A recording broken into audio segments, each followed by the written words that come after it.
From criticizing fighters for giving their worst performances in the UFC to being accused of malpractice when it comes to sponsorship dealings, here are MMA fighters Dana White refuses to be associated with. Starting off is an infamous feud, the one with Randy Couture. Now, although he's become a movie star in his own right over the years, Randy Couture and Dana White have a beef that is well documented. If you've been into this sport for a really long time, you're probably already familiar with this feud. Back in 2002, their relationship got off on the wrong foot when Couture refused to be included in UFC's earliest video game. He won 4 titles between then and 2007 and was the most popular fighter around. Also, Dana has accused Couture of lying to him on numerous occasions, and Couture hit the UFC with a lawsuit. And even though the relationship has apparently healed, that could just be for the public eye. I mean, we all know stuff like this can be super complicated, because if you really think about it, White and Couture had a very public falling out that got so nasty that White publicly admitted during the UFC 156 media scrum that he'd be happy if he never worked with Randy again. Speaking of practically ending someone's career, White has also heavily criticized one other fighter before for his lousy fighting, and that's Mike Jackson. Dana White was a little less kind in his putdown to Punk's UFC 225 opponent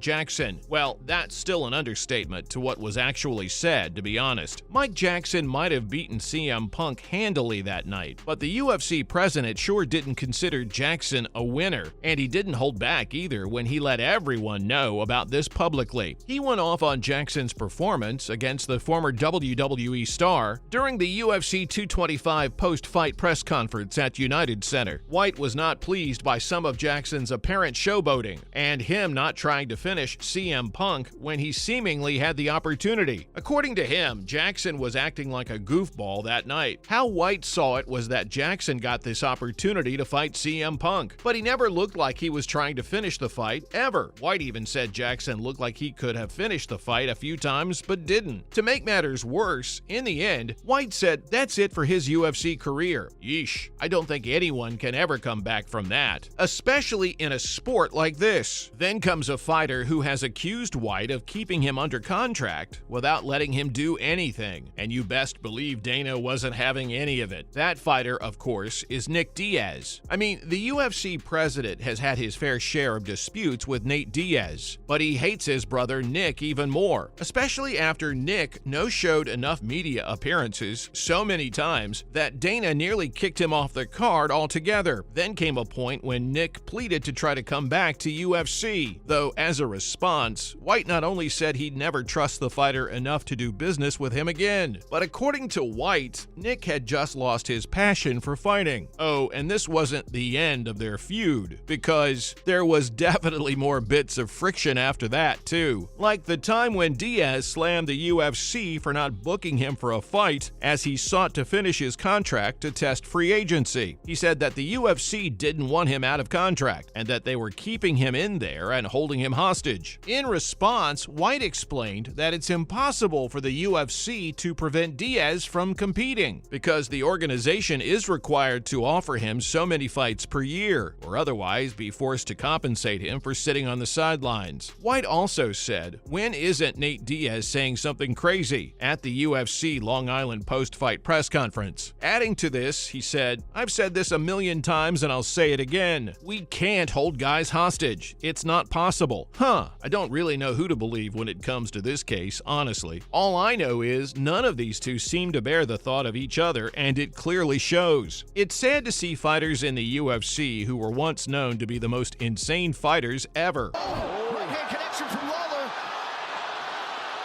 Lawler wise to welcome. Oh, something happened. They wobbled Diaz back to his feet.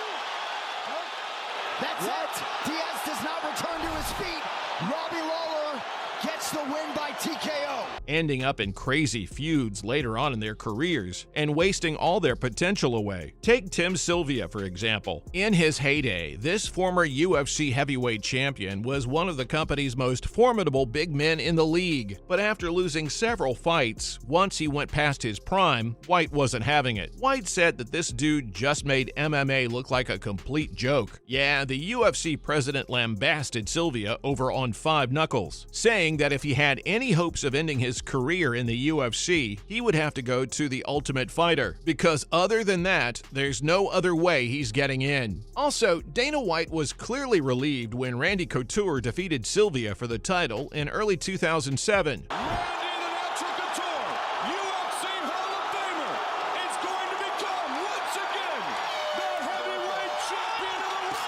And the relationship between the two didn't get any better when Sylvia asked to fight Brock Lesnar when the former WWE star arrived in the UFC in 2008. His request was turned down, and when he then demanded his release from the UFC, he was quickly granted it. The Maniac went on to fight for the short-lived Affliction promotion, but unlike others who fought under that banner, he was never brought back to the octagon afterward. Some fighters over the years may have been criticized by White based on their performances, but it looks like White's feuds don't just end there, because Brendan Schaub had issues with a very specific sponsorship deal. Back in 2015, Schaub was seen criticizing the UFC for their Reebok sponsorship deal. He was one of many fighters who spoke up against the sponsorship deal, accusing White of scrapping the fighters' personal sponsorships and forcing them to wear the Reebok kit. Then in 2018, current UFC middleweight champion and former kickboxer Israel Adesanya posted a video directed at Schaub over comments he made on his Below the Belt podcast. These were essentially about kickboxers moving into MMA. Schaub said he was referring to a different fighter, but White came to Adesanya's defense nonetheless, calling Schaub a moron and downplaying his ability in the sport. Responding then, the fighter said, "You're CEO of a billion-dollar company, and you're trying to talk to me, to somebody who retired 4 years ago?" He continued by implying that many people in the past have taken issue with how White handles the business. I mean, I'm not going to deny the various claims against White for exploiting his fighters, but this case seems really confusing to put the blame on just one person. On the other hand, there have been times when White was involved in some form of controversy with a fighter, but he ended up winning it even if, by the end of it, relations with this specific fighter had gone extremely bad. That unlucky fighter is Ken Shamrock. Dana's feud with Shamrock is one of the pettiest in his career, where the promoter went as far as to call Ken irrelevant, while arguing over a money dispute in the same breath. In the years since, the two have squashed the beef in hopes of being civil, but there's a reason why Shamrock no longer has ties to the UFC today. Shamrock and Dana White were involved in a lawsuit over White not honoring Shamrock's contract, which supposedly had him scheduled to fight one more fight with the company. The UFC ended up winning the lawsuit and cost Shamrock $175,000 in legal fees. The veteran also launched into the issue of fighter pay during his online rant, accusing White of failing to pay the fighters, who have paved the way accordingly. And that's all for MMA stars Dana White refuses to be associated with.